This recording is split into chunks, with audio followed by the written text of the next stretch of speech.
Good morning.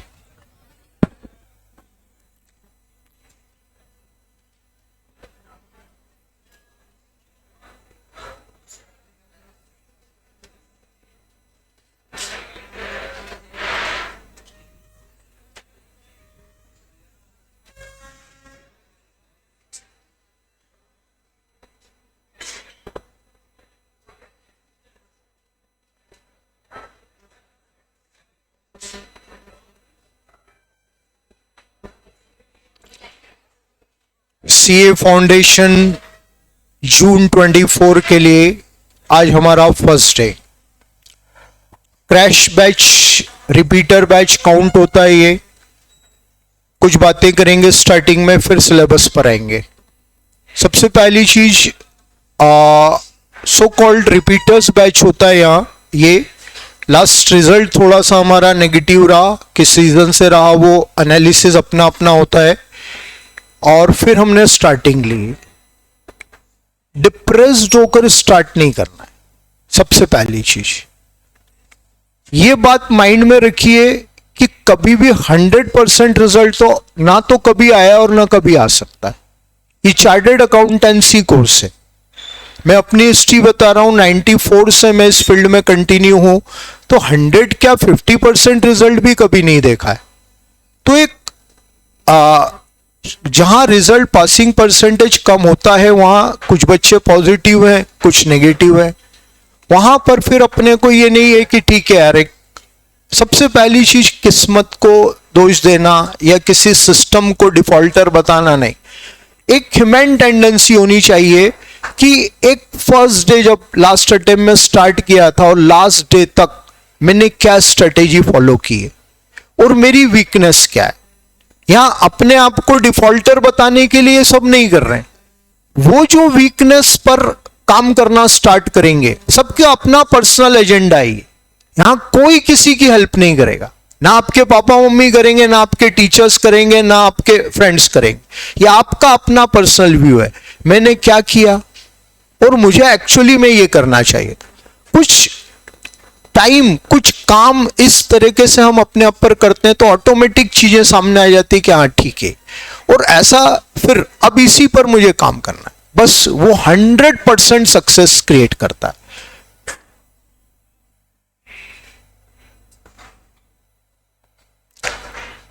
Institute अपने statistics पर चल रहा है और ऐसा नहीं कि वो इस अटेम्प्ट में चल रहा है, वो आगे के अटेम्प्ट में भी ऐसे ही चलेगा। बट हमने उन वीकनेस पर काम कर लिया है तो फिर वो हमारा रिजल्ट पॉजिटिव होना है, डैम श्योर। फर्स्ट डे आज से हम अपनी सक्सेस को लिख रहे हैं कि अब ठीक है, एक ट्राई, फर्स्ट ट्राई हमारा नेगेटिव रहा है तो जरूरी नहीं कि हर बार नेगेटिव रहेगा, डेफिनेटली नहीं रहेगा। ये हमारी सेकंड और लास्ट ट्राई है। फिर सीए फाउंडेशन, अब जून 24 सीन चेंज हो गया है। हम अभी जो पढ़कर आए हैं वो ओल्ड सिलेबस था, ठीक है ना। सब्जेक्ट वाइज भी चेंज ऐसा है और इनर सब्जेक्ट में भी, सिलेबस में भी चेंज आया है। तो सब्जेक्ट वाइज जो चेंजेस हैं वो आपको आई थिंक अच्छे से नोन होंगे। लॉ के साथ जो बीसीआर था वो हट गया है, पूरा 100 मार्क्स का लॉ है। इकोनॉमिक्स के साथ जो बीसीके था वो हट गया है और वो नया जो इकोनॉमिक्स ऐड ऑन हुआ है वो दोनों रिलेटेड सब्जेक्ट टीचर्स का पॉइंट है। बट मैं एक सिर्फ इतना गाइड कर रहा हूं, मेरा सब्जेक्ट है accounts accounts first paper 100 marks का डिस्क्रिप्टिव था, फर्स्ट पेपर 100 मार्क्स का डिस्क्रिप्टिव अभी भी। इंटरनल उसमें चेंजेस हैं, स्ट्रक्चर में कोई चेंज नहीं है। Account one and only subject पहले भी था, आज भी है, लेकिन इंटरनल चेंजेस हैं। क्या चेंजेस हैं अपन उन पर बात करेंगे। कुछ टॉपिक्स हट गए हैं, हटने वाले टॉपिक का कंटेंट कम है और नए ऐड हुए हैं उनका कंटेंट ज्यादा है। ये बात मैं लास्ट टाइम भी बता चुका था, कई बार बोला मैंने, जिस भी मेरी क्लास में जो मेरे स्टूडेंट्स से सबने सुना ही होगा कि भैया अब अकाउंट्स का लेवल बढ़ गया। तो आपके टाइम पर जो सीए फाउंडेशन के बाद इंटर था, वहां 2 ग्रुप्स में 2 अकाउंट सब्जेक्ट थे। First group account, second group account. First group financial account, second group advance account. अब नए सिलेबस में उन दोनों अकाउंट्स को क्लब करके एक कर दिया है और उनमें से काफी सारे टॉपिक्स इधर सीए फाउंडेशन में इन्होंने डाइवर्ट कर दिए। तो हमारा जो चेंजेस अप्लाई होगा, पुराने सिलेबस की बात करें, basic accounting, journal ledger, trial balance, वो तो है ही, बेसिक तो हमेशा रहा है और हमेशा रहेगा नॉन कॉमर्स स्टूडेंट के लिए, ठीक है।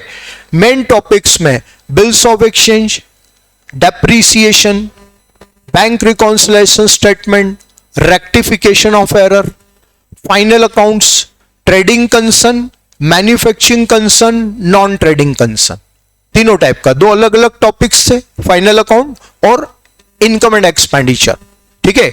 ये सारे टॉपिक्स कंटिन्यू है। उस पार्ट पर जो बेसिक अकाउंटिंग यहां तक की होती है, उसमें से एवरेज ड्यू डेट हटा दिया है, अकाउंट करंट हटा दिया है, ठीक है। 2 टॉपिक यहां पर से हट गए नए सिलेबस में। सेल और return sale, good sent on approval जो एक टॉपिक था, वो भी यहां से हट गया है, ठीक है।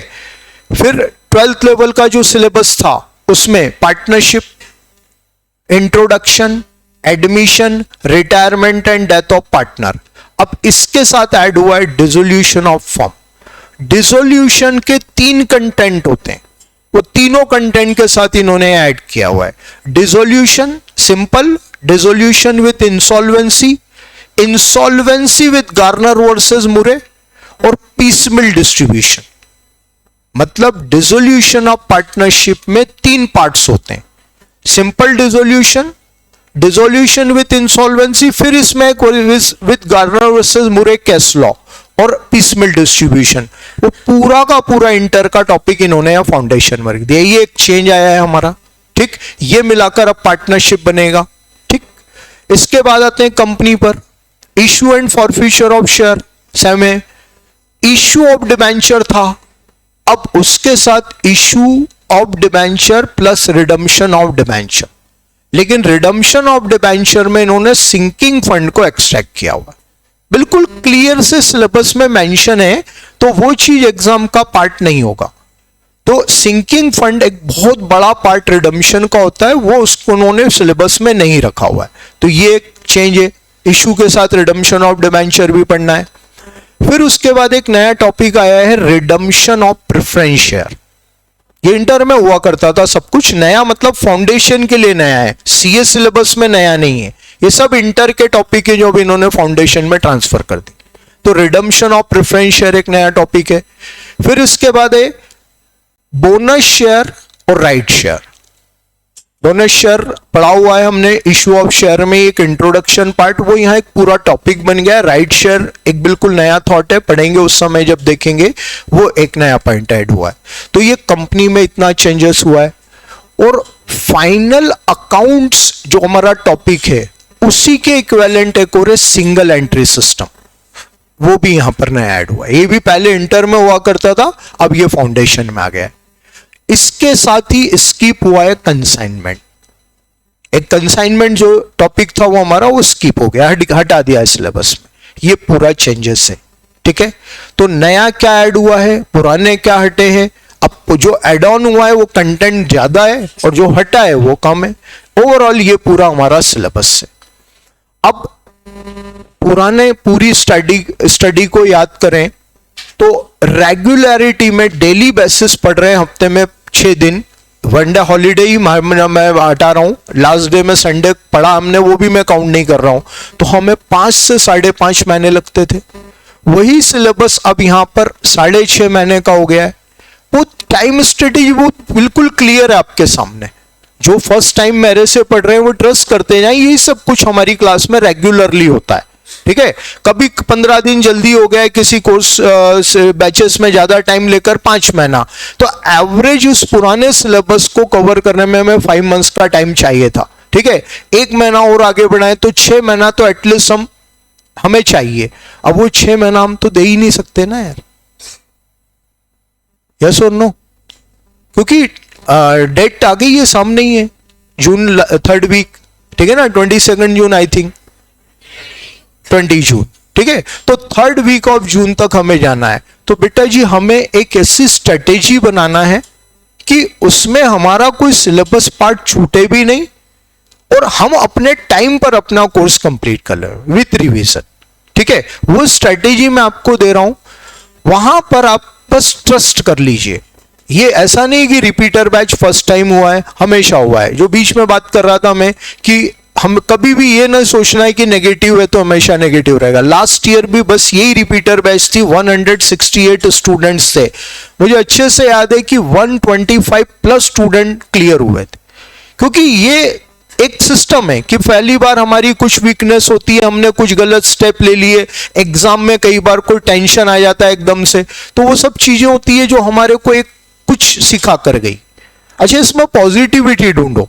ऐसा नहीं कि ये बात मैं आपको पहले भी क्लास में बोल चुका था और ये बात मैं इंटर में भी बोल सकता हूं, वो लोग भी एग्री करेंगे। कुछ खोया है तो कुछ मिल भी रहा है।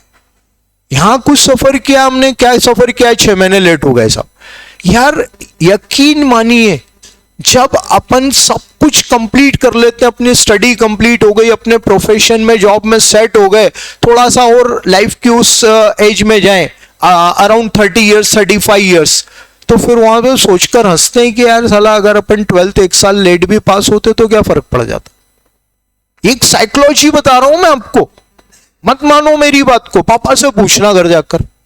भाई टीचर है तो वो तो अपने फायदे की बात करेगा, चलो मेरी बात को हटा देते हैं, पापा से पूछना, पापा आज सर ने ऐसा बोला है, क्या आपको ऐसा लगता है, फिर क्या आंसर मिलता है। इसलिए बिल्कुल मत सोचो 6 महीने लेट नहीं, ये लेट वेट कुछ भी नहीं होता है। ठीक है, मैं नहीं बोल रहा हूं कि वो चीज मैं एग्जाम के पहले बोल रहा हूं। आज हम जिस मोमेंट पर खड़े हैं, काफी बच्चे क्विट कर जाएंगे। मत करना, बिल्कुल मत करना। सेकंड ऑप्शन नहीं है हमारे पास अदर देन सीए। आप बीइंग अ कॉमर्स स्टूडेंट, ये इतना अच्छा कोर्स है, ये इतना जॉब स्पेसिफिक कोर्स है कि इसको क्विट करके दूसरा ऑप्शन ढूंढने जाओगे तो फिर 1 साल बाद अफसोस होगा, अरे यार काश वो मैं कंटिन्यू रखता। और 6 महीने आज लग रहा है, रिजल्ट वाले दिन 1 हफ्ते 15 दिन तक, जब हम लाइफ के उस मोमेंट पर आएंगे तो यार बहुत अच्छा किया यार जो हमने उसको उस समय क्विट नहीं किया। तो इसलिए वो कोई मैटर नहीं करता है। लॉस क्या हुआ 6 महीने का, चलो वो भी मान लिया। गेन क्या कर रहे हैं, अगर अभी हम इस समय इंटर में आ जाते तो ये टॉपिक छूट जाते, बॉस छूट जाते, छूट गए उनके, क्या फर्क पड़ रहा है क्या कुछ, उनके छूट गए, हमारे लकीली कवर हो गए। ठीक है ना, क्या हमारे प्रोफेशन पर फर्क पड़ रहा है, redemption of preference share. Indian companies act 2013 का जो रूल है, according to Indian companies act 2013, any Indian company can not issued more than 20 years redeemable preference share. Maximum 20 साल का preference share Indian company issue कर सकती है, 20 साल से ज्यादा का परमिटेड ही नहीं है। मतलब क्या हुआ, आज 2024 में कंपनी प्रेफरेंस शेयर इशू कर रही है, 2044 में उसका रिडम्पशन करना है कंपल्सरीली। ठीक है, आप एक कंपनी में as a chartered accountant appoint है, पुराना कोई प्रेफरेंस शेयर इशूड है, आज उसका रिडम्पशन ईयर आ गया है, कंपनी ने बोला भाई issue process redemption process follow करो।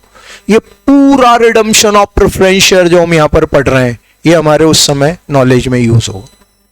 यही नॉलेज है, वो स्किप हो गया। देखो बेटा, जब हाई लेवल पर कुछ डिसीजन लिए जाते हैं तो कहीं किसी को तो बेनिफिट है लेकिन किसी को लॉस है। वो ऑर्गेनाइजर ये नहीं देखते हैं। जैसे आईसीआई ने डिसीजन लिया तो टर्निंग पॉइंट पर ये प्रॉब्लम हो गई।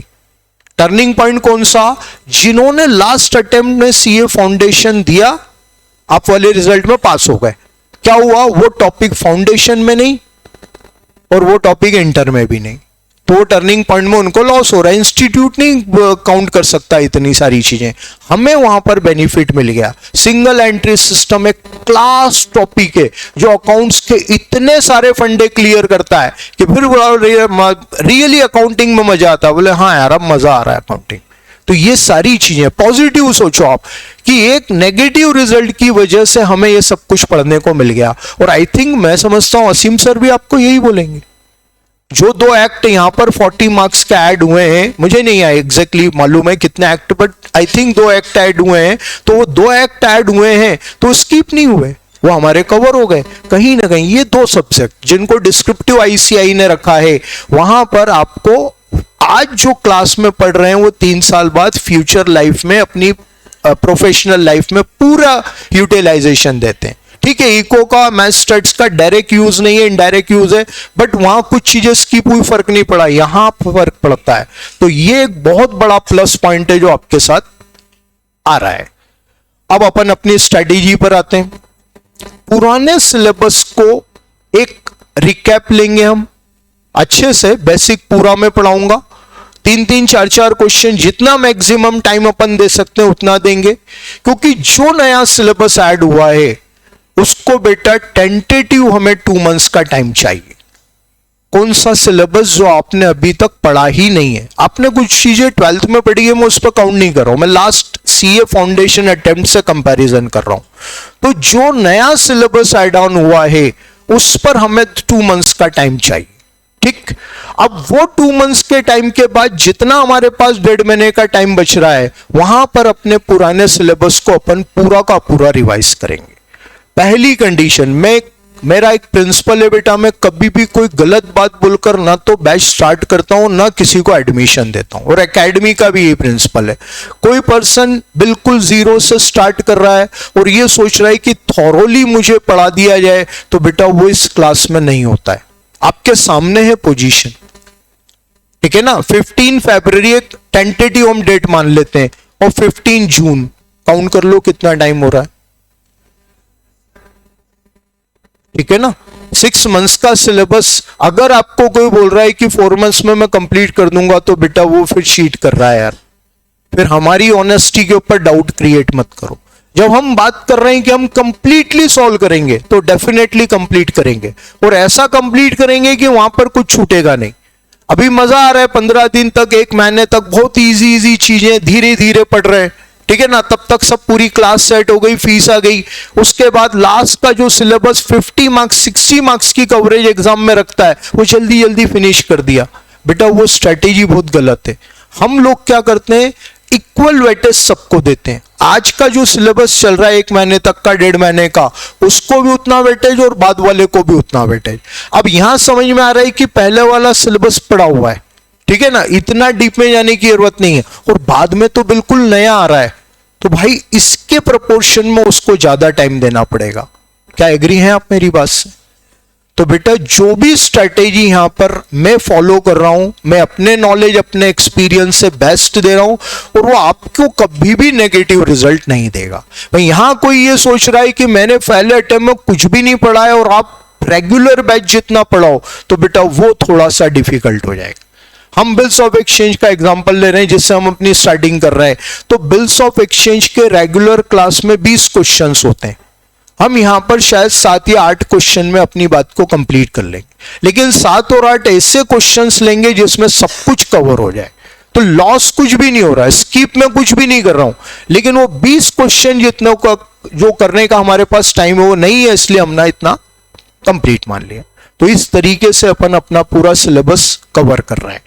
तो स्टार्टिंग हम उन्हीं टॉपिक से करेंगे जो हम ऑलरेडी पहले पढ़ चुके हैं। थोड़ा सा अपोजिट बात भी करूं, किसी की एक्सपेक्टेशन है पहले नए टॉपिक पढ़ा दूं, तो बेटा थोड़ा सा वेट करना है, क्योंकि हमारी बैचेस सेटल डाउन होती है 8-10 दिन में। बीच में पॉसिबल है कि अपन कुछ टॉपिक स्टार्ट ले लें, ताकि आपको लग जाए कि हाँ नए टॉपिक ऐड हुए हैं तो इनमें भी कोई लोड नहीं है, ठीक है। चलिए, तो मैंने अपनी पूरी बात की है। अगर किसी के माइंड में कोई क्वेश्चन है तो फ्रैंकली रेस कर ले। नो, चलिए, तो अपन स्टार्टिंग कहां से कर रहे हैं, बिल्स ऑफ एक्सचेंज। अच्छा, एक चीज कंफर्म कर रहा हूं, कोई फ्रेश नॉन कॉमर्स स्टूडेंट जो फर्स्ट टाइम एग्जाम देगा और कोई नॉन कॉमर्स स्टूडेंट है, एनीबडी ऑनलाइन? हाँ भाई, अच्छा तुम तो इधर से आ गए, कोई दिक्कत नहीं, कोई प्रॉब्लम। ठीक, चलिए, बिल्स ऑफ एक्सचेंज क्या होता है? एक ट्रेडर अपने कस्टमर को क्रेडिट सेल करता है और जो भी क्रेडिट सेल उसने किया है उसके लिए वो कस्टमर से गारंटी लेता है। एक ट्रेडर अपने कस्टमर को सेल कर रहा है। अब एक अननोन पर्सन, एक अपरिचित व्यक्ति उसकी शॉप में आता है, ट्रेडर से डिमांड करता है मुझे गुड्स क्रेडिट सोल्ड कर दो, मुझे 10,000 रुपीस का आपसे क्रेडिट गुड्स चाहिए। ट्रेडर की पॉलिसी है क्रेडिट सेल करने की, लेकिन बंदा अननोन है। रेगुलर कस्टमर को क्रेडिट सेल करने में कोई रिस्क नहीं है, रेगुलर है ना, वो तो पेमेंट कर ही देता है। ये अननोन पर्सन है, ये क्रेडिट सेल की डिमांड कर रहा है। अब ट्रेडर सेल करे या ना करे, अगर सेल नहीं करे तो अपनी सेल का लॉस हो जाएगा। कोई ट्रेडर, हर ट्रेडर चाहता है ज्यादा से ज्यादा सेल करना, मना कर दिया नहीं भाई मैं तो क्रेडिट सेल नहीं करता क्योंकि मैं आपको नहीं जानता हूं, तो लॉस हो जाएगा। ठीक है, और अगर क्रेडिट सेल कर दिया तो रिस्क है, अननोन पर्सन है, कल से पेमेंट देने नहीं आया तो बैड डेप्ट हो जाएगा। अब यहां ट्रेडर के पास सॉल्यूशन है कि वो कस्टमर से गारंटी ले ले, क्योंकि अननोन पर्सन है तो गारंटी ले ले। गारंटी के बेस पर अगर क्रेडिट सेल किया है तो दोनों बेनिफिट मिल जाएंगे, सेल भी अच्छी हो जाएगा और पैसे की रिस्क भी नहीं होगी। ट्रेडर ने बोल दिया कस्टमर को भाई गारंटी दे दे, कस्टमर ने ऑफर किया गारंटी बिल के थ्रू, ट्रेडर एग्री। बिल की गारंटी के थ्रू पर, बिल की गारंटी के बेस पर ट्रेडर कस्टमर को सेल कर देता। अभी बिल क्या है? कस्टमर एक पेपर पर यह लिख कर देता है कि मैं इतना अमाउंट इतने टाइम बाद पे कर दूं। फॉर एग्जाम्पल ट्रांजैक्शन अमाउंट है 10,000, क्रेडिट पीरियड डिसाइड हुआ 1 मंथ। बिल की गारंटी का मतलब है कस्टमर ये लिख कर दे रहा है I will pay ₹10,000 after 1 month dated, जो भी डेट आफ्टर 1 मंथ आ रही है। ठीक है, अभी अपन बाद में क्लियर करेंगे, ये बिल्कुल बेसिक बात है। ये रिटर्न मैटर ट्रेडर देता है, कस्टमर सिर्फ साइन करता है, बट लैंग्वेज कस्टमर ओरिएंटेड होती है। कस्टमर ने ट्रेडर को राइटिंग में गारंटी दी मैं 1 महीने के बाद 10,000 का पेमेंट कर दूंगा। ये जो राइटिंग इंस्ट्रूमेंट है इसको बोलते हैं bills of exchange. Trader, customer आया ट्रेडर की शॉप पर, उसने डिमांड की 10,000 क्रेडिट्स परचेस की, ट्रेडर ने गारंटी मांगी, कस्टमर ने गारंटी बिल के थ्रू दे दी। अब हमारे माइंड में एक थॉट आता है ये बिल की गारंटी मतलब सर कस्टमर ने लिख कर दे दिया मैं 10,000 का पेमेंट 1 महीने बाद कर दूंगा। हाँ, तो सर ये कौन सी गारंटी हुई? हम क्या मानते हैं, बिल्कुल बेसिक एक नॉर्मल पर्सन की तरह सोचें, अगर कोई वैल्यूएबल दिया होता तो गारंटी है, ये लिख कर देना पेपर पर ये कौन सी गारंटी हो गई? कस्टमर उसके बाद भी तो पेमेंट करने से मना कर सकता है, ऐसा नहीं है। ये जो बिल्स ऑफ एक्सचेंज है ये एक लीगल इंस्ट्रूमेंट है। इंडिया में इस बिल को गवर्न करता है निगोशिएबल इंस्ट्रूमेंट एक्ट। अब मैं सीधे इसकी पावर बताने के लिए इसके कंक्लूजन पर ला रहा हूं ताकि इस बिल की पावर समझ में आ जाए कि गवर्नमेंट ने इसको इतना पावरफुल इंस्ट्रूमेंट बना रखा है। कस्टमर को ट्रेडर ने बिल की गारंटी पर सेल कर दिया, आफ्टर 1 मंथ पेमेंट डेट आई, ट्रेडर कस्टमर के पास पेमेंट लेने गया, कस्टमर ने पेमेंट करने से मना कर दिया, नहीं करना पेमेंट। जो डाउट था वो सामने आ गया कि कस्टमर पेमेंट नहीं करेगा मुझे लॉस हो जाएगा, कस्टमर ने आज पेमेंट करने से मना कर दिया, ट्रेडर क्या करेगा?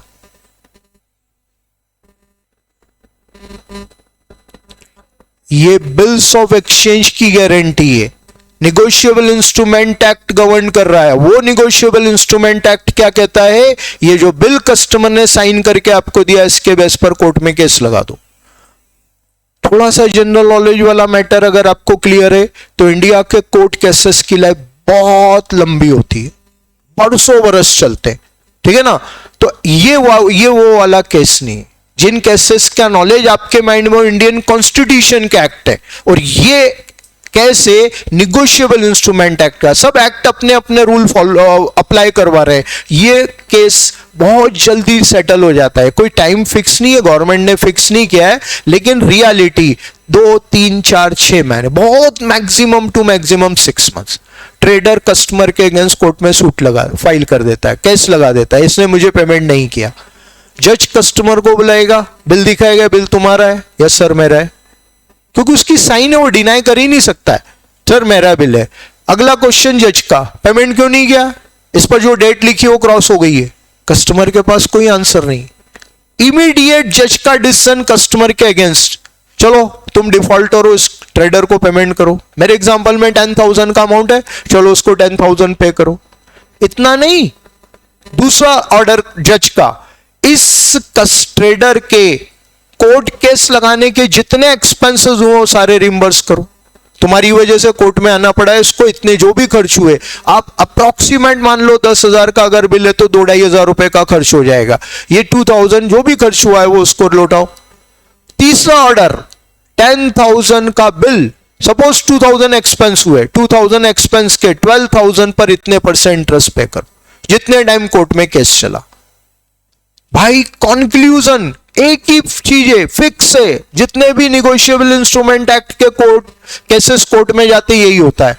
तो अगर कोर्ट में केस गया और जज के ऑर्डर पर कस्टमर ने पेमेंट किया तो कस्टमर को 3 अमाउंट पे करने होंगे, बिल का amount plus expense plus interest.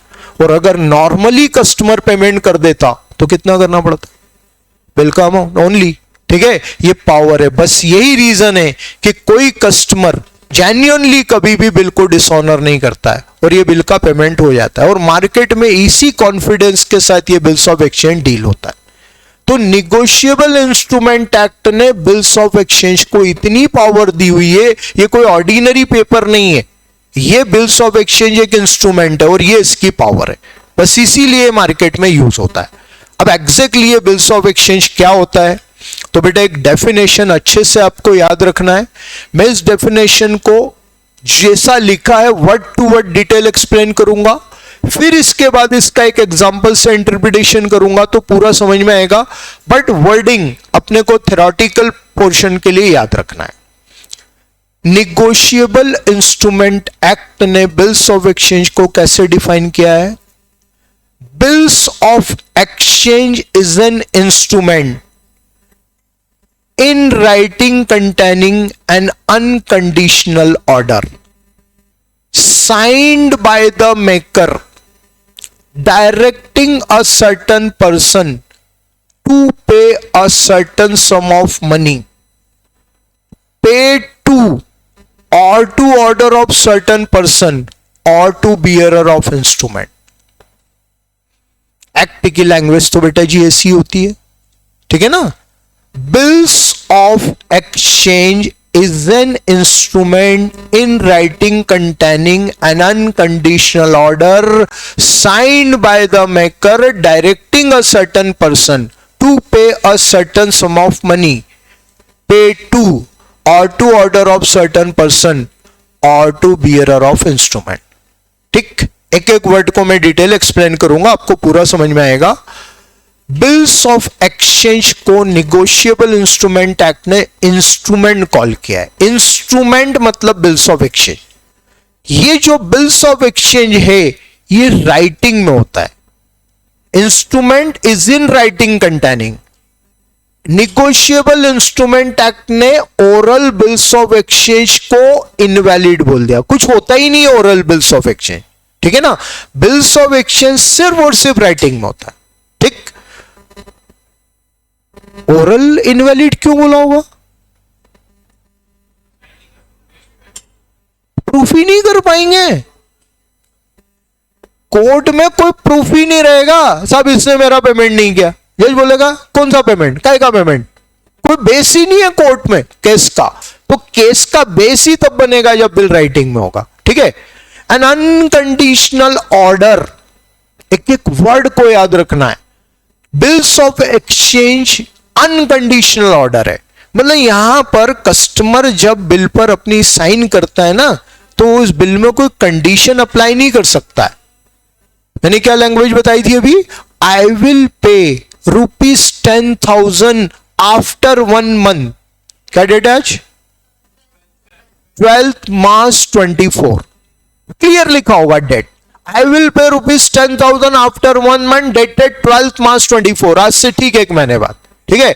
और नीचे फिर साइन होगी। क्या है ये? कोई कंडीशन नहीं है, अनकंडीशनल ऑर्डर है। कोई किसी के माइंड में है सर वो टाइम लिखा है ना, अरे बेटा यार अमाउंट और टाइम तो मेंशन करना पड़ेगा ना, नहीं तो पेमेंट किस डेट पर होगा कैसे मालूम पड़ेगा, ठीक है ना। कंडीशन किसको बोलते हैं? I will pay ₹10,000 after receiving goods. मैं माल मिलने के बाद 10,000 का पेमेंट करूंगा, मैं इस सर्विस के मिलने के बाद 10,000 का पेमेंट करूंगा, मैं ऐसा होने के बाद 10,000 का पेमेंट करूंगा। ये कंडीशन होती, यहां कोई कंडीशन नहीं हो सकती, ठीक है। अनकंडीशनल ऑर्डर, ट्रेडर ऑर्डर करता है कस्टमर को पेमेंट करने का, ये रिक्वेस्ट नहीं है, ठीक है ना, ये एडवाइस नहीं है, ये सीधा ऑर्डर है। तो instrument is in writing containing N unconditional order signed by the maker. अब गेस करिए मेकर कौन है? एक ट्रेडर है और एक कस्टमर है। यहां मेकर मींस ट्रेडर। बेटा जी लैंग्वेज कस्टमर ओरिएंटेड है।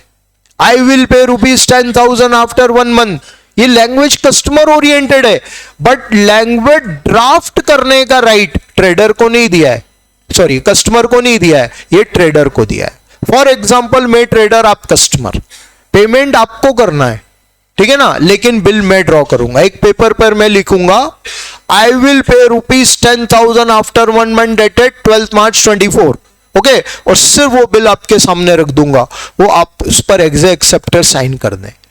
बट जैसे ही मैं बिल पर वो लैंग्वेज ड्राफ्ट करता हूं तो एज ए मेकर पहली सिग्नेचर मेरी होगी। एक ट्रेडर है और एक कस्टमर है, बिल को ड्राफ्ट करता है, बिल की लैंग्वेज को ड्रॉ करता है ट्रेडर, और एज ए मेकर पहली साइन वो अपनी खुद करता है। ऐसा क्यों है यार? सेकंड साइन कस्टमर की होगी as acceptor, as a maker trader की साइन इसलिए कंपलसरी है ताकि ट्रेडर की ऑनरशिप इस बिल पर प्रूफ हो जाए। जेब में नोट रखा है 100 रुपए का, 200 रुपए का, 500 रुपए का, किसकी साइन है उस पर? नहीं, गवर्नर। क्यों? आरबीआई गवर्नर की साइन है ना। क्यों है? ऑथेंटिसिटी प्रूफ करने के लिए। ये इंडिया की वैलिड करेंसी है भैया, ठीक है ना। वो आरबीआई, एक प्रॉमिस लिखा हुआ है ना आरबीआई गवर्नर का, तो वो क्या है, यही चीज यहां पर अप्लाई होती है। ट्रेडर की ऑनरशिप प्रूफ हो जाए बिल पर तो एज ए मेकर पहली सिग्नेचर ट्रेडर करता है, और सेकंड सिग्नेचर, वहां दो अलग अलग वर्ड है, एक है मेकर एक है एक्सेप्टर। एज ए एक्सेप्टर बाद में कस्टमर सिग्नेचर करता है, साइन्ड बाय द मेकर। यह कंफ्यूजिंग है, कई बच्चे क्या मीनिंग निकाल लेते हैं कस्टमर ही साइन करता है, नहीं, पहली sign as a maker trader करता है, signed by the maker. Directing a certain person, ये जो लिखा है ना डायरेक्टिंग अ सर्टेन पर्सन, ये है कस्टमर, ठीक है। टू पे a certain some of money, ये बिल ड्रॉ क्यों हो रहा है? एक सर्टेन सम ऑफ मनी पे करने के लिए, एक निश्चित अमाउंट पे करने के लिए, ठीक है। अब लास्ट पार्ट आ गया इस डेफिनेशन का कि कस्टमर 12th मार्च को पेमेंट किससे करेगा? जब ड्यू डेट आ जाएगी, पेमेंट डेट आ जाएगी, तो कस्टमर पेमेंट किससे करेगा? पे टू, नहीं, पे टू। 3 पर्सन यहां पर देखो हाईलाइट हो रहे हैं, 3 पर्सन हाईलाइट हो रहे हैं। ओनली टू, और to order of certain person और टू बियरर ऑफ इंस्ट्रूमेंट, ये 3 पर्सन अलग अलग की बात कर रहा है, ठीक है ना। ओनली टू मतलब कस्टमर पेमेंट करेगा ट्रेडर को। कस्टमर पेमेंट किसको करेगा? डेफिनेटली ट्रेडर को करेगा, ठीक है। लेकिन उन्होंने एक और ऑप्शन दे दिया, मान लो ट्रेडर अपने बिल का राइट किसी और को दे दे, तो फिर कस्टमर उस पर्सन को पेमेंट करेगा जिसने ट्रेडर को राइट किया। अभी अपन आगे डिटेल में पढ़ेंगे इन सब चीजों को, ठीक है। उस दूसरे बंदे ने, ट्रेडर ने जिसको राइट दिया, उस दूसरे बंदे ने ये बिल किसी और तीसरे बंदे को दे दिया। उसको यहां पर नाम दिया है बियरर ऑफ इंस्ट्रूमेंट। यहां बियरर का मीनिंग होल्डर्स है, वो जिसके पास बिल है। तो फाइनली ये डेफिनेशन का जो इंटरप्रिटेशन आता है वो ये है कि जिस पर्सन के बाद लास्ट में फाइनली बिल है, पेमेंट उसको मिल जाएगा। ओनली टू और to order of certain person और to bearer of instrument. Customer इस बिल का पेमेंट या तो ट्रेडर को करेगा, या फिर उसके ऑर्डर्ड पर्सन को करेगा, या फिर उस बिल के बियरर को, होल्डर को करेगा। समझ में आया? ये इस डेफिनेशन के एक एक वर्ड का मीनिंग है। Bills of exchange is an instrument in writing containing N unconditional order signed by the maker directing a certain person to pay a certain sum of money paid to or to order of certain person or to bearer of instrument। ठीक बेटा जी, अब इस पूरी definition का एक example से interpretation करेंगे तो और अच्छे से समझ में आएगा, और कुछ चीजें जो डेफिनेशन में अंडरस्टूड हो गई वो क्लियर हो जाएगी। एक है ट्रेडर और दूसरा है कस्टमर। आ जाएगी वो। एक है ट्रेडर और दूसरा है कस्टमर। ट्रेडर ने सेल किया कस्टमर को, अब ट्रेडर कस्टमर से पेमेंट की गारंटी मांग रहा है।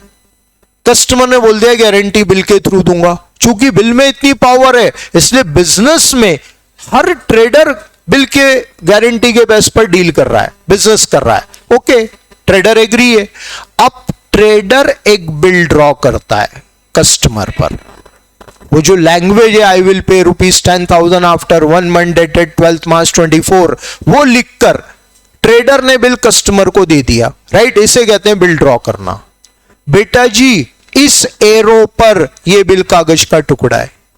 कागज का टुकड़ा है मींस इसका कोई लीगल एग्जिस्टेंस नहीं है। क्यों नहीं है भैया? आई विल पे के नीचे किसी की साइन ही नहीं है और विदाउट सिग्नेचर वो तो बेकार है, कागज का टुकड़ा हो गया। अब कस्टमर के पास जाएगा, कस्टमर कुछ भी लैंग्वेज चेंज नहीं कर सकता है। वो की वही लैंग्वेज लिखी है, नीचे एक एक्सेप्टर कॉलम बनाया, बस उसके नीचे कस्टमर अपनी साइन कर देता है। राइट, ये कस्टमर ने साइन की और इमीडिएटली ये बिल ट्रेडर को रिटर्न कर दिया। इस सेकंड एरो पर ये बिल लीगल इंस्ट्रूमेंट बन गया। ओके, पहले एरो पर बिल कागज का टुकड़ा था, सेकंड एरो पर बिल लीगल इंस्ट्रूमेंट बन गया। अब बिल ट्रेडर के पास आ गया। मेरे एग्जांपल में 12 फरवरी ये सब कुछ हो गया है, 12 मार्च तक ये बिल ट्रेडर के पास रहेगा। पूरे टाइम ट्रेडर इस बिल को होल्ड करता है। 12 मार्च ड्यू डेट आ गई, 12 मार्च को ट्रेडर ये बिल कस्टमर पर पेमेंट के लिए प्रेजेंट करता है। प्रेजेंट करने का मतलब 12 मार्च को ट्रेडर बिल लेकर कस्टमर के पास जाएगा, बिल शो करेगा, रिमाइंड करवा देगा बिल की पेमेंट डेट आ गई, अब पेमेंट कर देना, वापस आ जाएगा। बेटा जी, पेमेंट 12 मार्च को नहीं होगा, आफ्टर 3 डेज ऑफ ग्रेस 15 मार्च होगा। बट इस 12 मार्च को यह बिल प्रेजेंट होना कंपलसरी है। सब लीगल क्लॉजेस हैं ये। 12 मार्च जो ड्यू डेट है एग्जैक्टली आफ्टर 1 मंथ, मेरे एग्जांपल में वो बिल का प्रेजेंट होना कंपलसरी है। ये निगोशिएबल इंस्ट्रूमेंट एक्ट ने रूल बनाए, कस्टमर के राइट है। मुझे जब तक बिल प्रेजेंट नहीं हो जाएगा मैं पेमेंट करने के लिए लायबल नहीं हूं। ठीक है ना, इसलिए बिल प्रेजेंट होना कंपलसरी है। अगर मान लो ये ट्रेडर 12 मार्च को बिल प्रेजेंट नहीं करता है, कस्टमर पेमेंट नहीं करेगा। पावर दी है कस्टमर को निगोशिएबल इंस्ट्रूमेंट एक्ट ने, जब तक तेरे ऊपर बिल प्रेजेंट ना हो जाए उसके 3 दिन बाद पेमेंट करना, उससे अगर प्रेजेंट नहीं हुआ पेमेंट नहीं करेगा। ठीक है ना, इसलिए प्रेजेंट होता है। प्रेजेंट होने का मतलब वही बिल जाना, बिल दिखाना, रिमाइंड करना, वापस आ जाना। ठीक, अब ये 12 मार्च को हो गया। After 3 days of grace, fix है 3 दिन ग्रेस के, तो 15 मार्च ट्रेडर अगेन कस्टमर के पास जाता है, उसको बिल हैंड ओवर करता है, कस्टमर ट्रेडर को पेमेंट कर देता है। ठीक है, गिव एंड टेक। ट्रेडर को पैसा मिल गया, कस्टमर को बिल मिल गया, ये बिल सेटल हो गया। सेकंड पार्ट, ट्रेडर ने बिल कस्टमर पर ड्रॉ किया, कस्टमर ने एक्सेप्ट करके बिल ट्रेडर को रिटर्न कर दिया। ट्रेडर ने ये बिल अपनी किसी कंसर्न पार्टी, कोई भी नाम होगा उसका, उसको ये ट्रांसफर कर दिया। क्या बिल ट्रांसफर हो सकता है? ये जो ट्रेडर है ये अपना बिल ट्रांसफर कर सकता है। अभी अपन आगे पढ़ेंगे। आई थिंक सबको ही क्लियर है कि ट्रेडर के लिए बिल्स रिसीवेबल और कस्टमर के लिए बिल्स पेबल है। तो ट्रेडर को अपना बीआर ट्रांसफर करने के राइट्स हैं, बट कस्टमर अपना बीपी किसी को ट्रांसफर नहीं कर सकता है। ठीक है ना, मतलब पैसा लेने वाला अपना राइट किसी और को दे सकता है, लेकिन पेमेंट करने वाला अपने पेमेंट की ड्यूटी किसी और पर ट्रांसफर नहीं कर सकता है। तो ये जेड अपना बिल ट्रेडर अपना बिल जेड को ट्रांसफर कर देता है। अब एज यूजुअल जेड इस बिल को 12 मार्च को प्रेजेंट करता है और 3 दिन बाद कस्टमर जेड को पेमेंट कर दे। ठीक है ना, मे बी पॉसिबल जेड ने बिल किसी के नाम के व्यक्ति को दे दिया हो, अब बिल के पास आ गया, के बिल को प्रेजेंट करेगा, कस्टमर के को पेमेंट कर देगा, तो ये फाइनली बिल का पेमेंट हो जाएगा। ठीक है, हमारी डेफिनेशन में यही 3 पर्सन इन्वॉल्व थे, only 2 or to order of certain person or to bearer of instrument। बेटे इस एग्जाम्पल के बाद इस डेफिनेशन में कोई डाउट नहीं रहता है। ठीक है, तो इस तरह से बिल्स ऑफ एक्सचेंज का मीनिंग बनता है। फ्रैंकली जिसके माइंड में कोई भी क्वेश्चन आए अपना डाउट रेस्ट किया कीजिए, है ना, कोई भी हेजिटेट नहीं होना है, बिल्कुल बिंदास वे में चलना है अपने को। मेरी क्लास में बिल्कुल स्ट्रिक्ट है, 1 वे टॉकिंग नहीं होती है, 2 वे टॉकिंग होती है। ठीक, चलिए अब अगला पॉइंट बनता है parties of bills of exchange. कितने लोग दिख रहे हैं आपको यहां पर? जेड को भी मिला ले भाई, कितने? 3 लोग हमें इस एग्जाम्पल में दिख रहे हैं। यही 3 parties of bills of exchange है। अगला पॉइंट जो बनता है parties of bills of exchange. पहली पार्टी है ट्रेडर। ये तो सिर्फ एक मीनिंग तक हमने ट्रेडर कस्टमर वर्ड यूज किया, अब पूरे टॉपिक में इसको बोलेंगे ड्रॉवर। पहली पार्टी है ड्रॉवर, सेकंड पार्टी ड्रॉई और थर्ड पार्टी है payee. Then drawer, a person who draws the bill called drawer. जो बंदा बिल ड्रॉ कर रहा है वो ड्रॉवर। हम बोल सकते हैं drawer is actual owner of the bill. जो बिल का ऑनर है, बिल की ऑनरशिप जिसके पास है वो ड्रॉवर है। ठीक है ना, अब हमारे एग्जांपल में ड्रॉवर कौन हुआ? ट्रेडर। ट्रेडर जिसने बिल ड्रॉ किया वो ड्रॉवर है।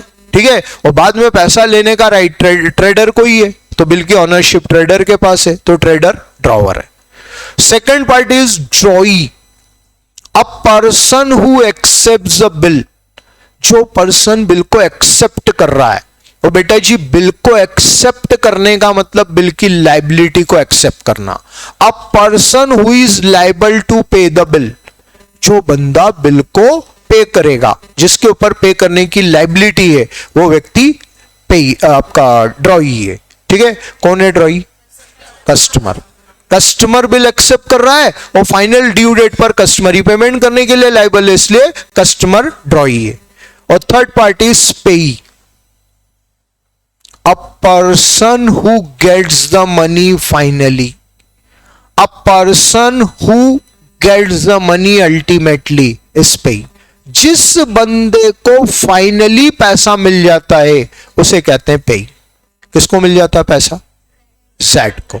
राइट है, यहां हमारे एग्जांपल में पेमेंट जेड को मिलेगा। जेड बिल प्रेजेंट करेगा और ड्रॉवी जेड को पेमेंट कर देगा, तो जेड पेई हो गया। अगर किसी सिचुएशन में ये बिल ट्रांसफर नहीं हुआ, जैसे मैंने पहला केस बनाया था, ड्रॉवर ने ड्रॉ किया और ड्रॉई ने ड्रॉवर को रिटर्न कर दिया, पूरे टाइम बिल ड्रॉवर के पास रहा, पैसा ड्रॉवर ने ले लिया, वहां पेई है ही नहीं, वहां ड्रॉवर पेई सेम पर्सन बन जाएगा। राइट है, पेई एग्जैक्टली उस थर्ड पार्टी को कहते हैं जिसको पैसा मिलता है। ड्रॉवर, ड्रॉई, पेई। ओके बेटा जी, तो आज के लिए इतना सफिशिएंट है। ठीक, ये क्लास बस ऐसे ही कंटिन्यू रहेगी। ठीक, कोई डाउट है, कुछ ऐसा पर्सनली बात करना है तो भी आप बात कर लीजिएगा। एकेडमी न्यू सिलेबस के नोट्स प्रोवाइड करेगी। हाँ बेटा करेगी, टॉपिक वाइज। आपको कोई डाउट नहीं रखना है।